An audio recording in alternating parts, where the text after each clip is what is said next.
Muito bem, meus amigos, estamos aí em mais um vídeo na web, mais uma aula do nosso curso de português aqui na internet, aqui no nosso canal no YouTube, todos os dias, esse horário, 10 horas da manhã.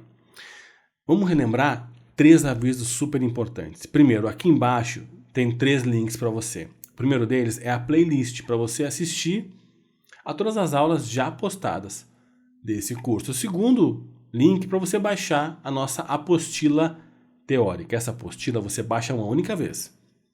Assim que você baixar ela, nós enviamos para você as atualizações sempre que formos postar novas aulas. Você vai receber uma nova apostila atualizada com os novos conteúdos.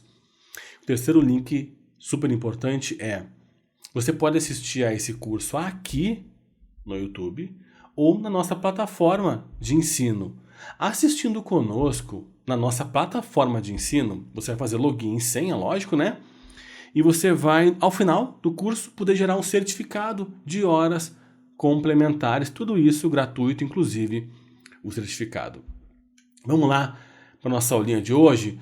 Antes de mais nada, vamos dar uma olhadinha na nossa ementa, só para a gente relembrar. Então, essa aqui é a nossa ementa do curso. Estamos vendo as classificações do sujeito. Vamos dar o próximo passo para a gente conversar sobre o sujeito de hoje. Hoje nós falaremos sobre o sujeito desinencial, sobre o sujeito oculto, sobre o sujeito elíptico. Todos esses são a mesma pessoa. Mas uma coisa muito legal da língua portuguesa, e é legal porque isso se reflete em algumas matérias, no direito, por exemplo, na informática. A língua portuguesa nos diz muito sobre a coisa. Então, sujeito oculto, desinencial, elíptico. Quando a gente fala oculto, a primeira coisa que você tem que ter em mente é o seguinte: esse cara, ele existe. Só que ele está oculto. Ok? Ele não é indeterminado, ele é determinável. Ele existe. Nós vamos bater nessa tecla na aula de amanhã, na próxima aula, quando formos abordar o sujeito indeterminado, para a gente poder, de maneira muito simples, diferenciar esses dois caras. Então vamos lá. O sujeito que é oculto, ele existe. Põe isso na tua cabeça. Só que ele está escondido, mas ele existe. E ele é determinável. Ok? Segunda coisa, o nome desinencial.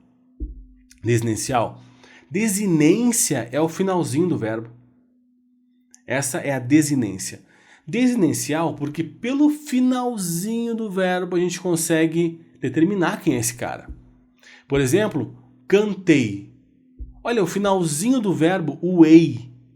O finalzinho do verbo nos diz muita coisa. Nos diz, por exemplo, o modo desse verbo. Não é um modo imperativo.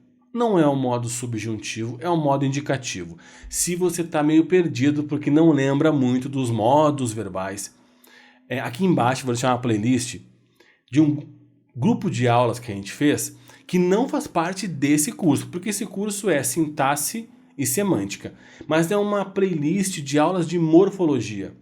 E dentro dessa playlist a gente aborda a morfologia verbal, que aí vai tratar dos verbos. E é super importante porque, como eu já falei na aula 1, morfologia é instrumento da língua portuguesa, para você usar na sintaxe, na semântica e por aí vai.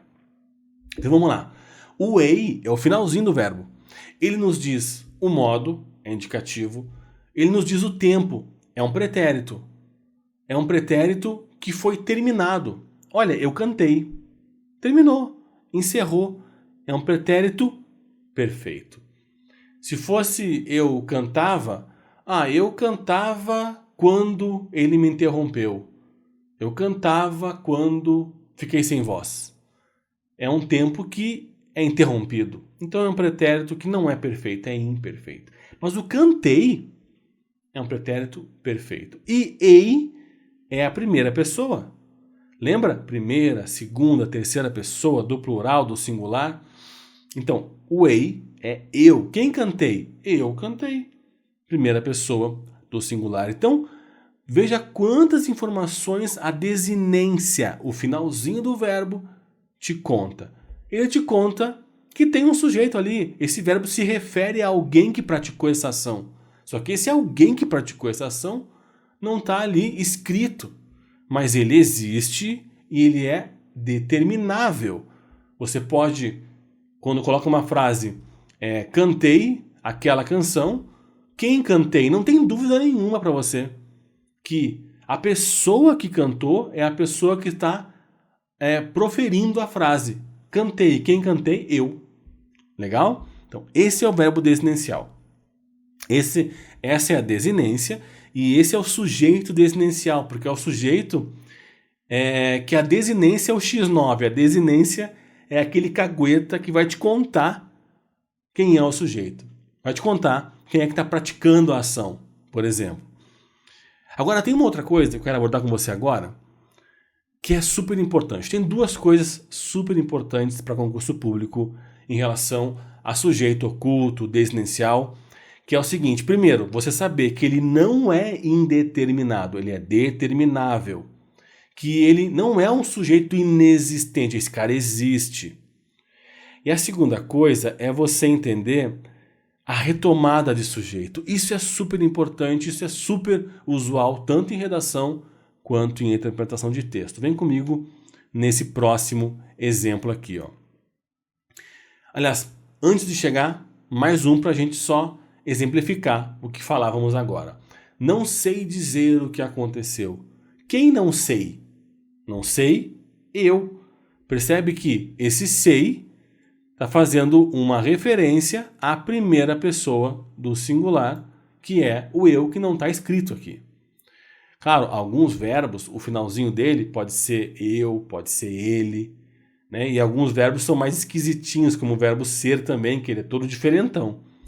Mas esse é o sujeito oculto, aquele que você olha para o verbo, conversa com o verbo e a forma do verbo ou o finalzinho dele, a desinência, vai te contar quem é o sujeito que está praticando a ação ou sofrendo a ação. Agora, o que eu te contava é esse exemplo aqui, ó.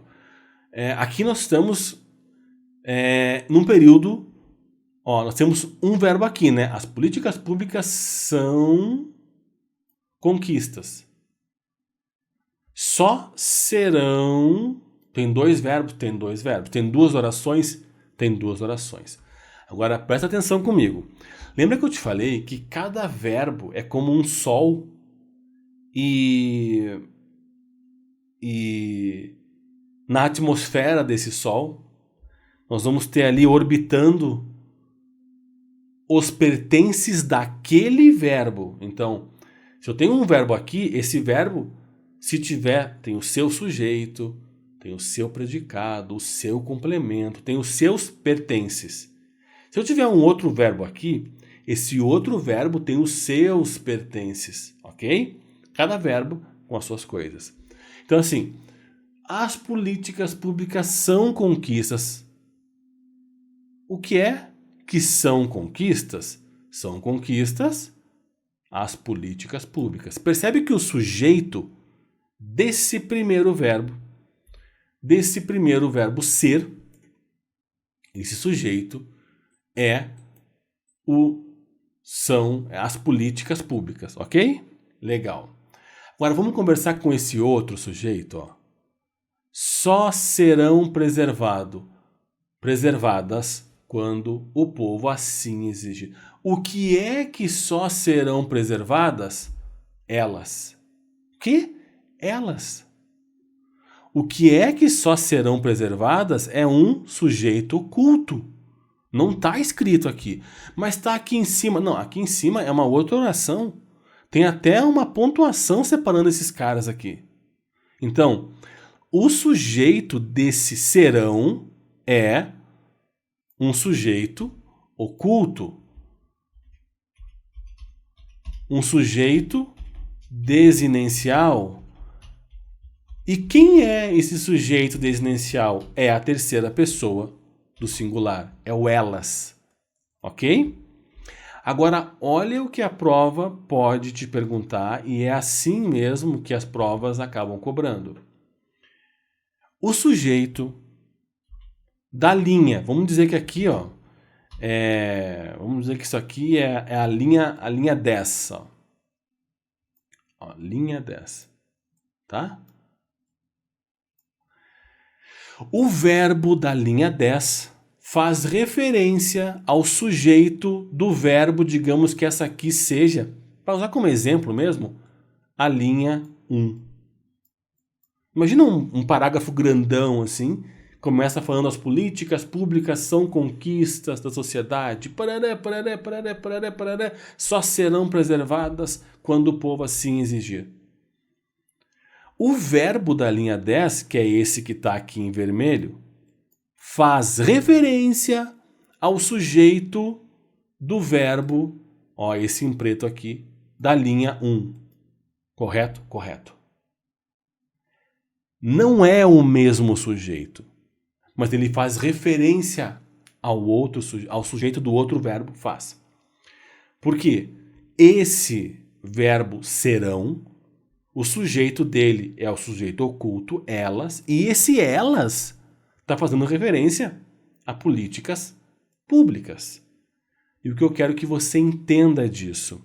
Cada verbo tem os seus pertences.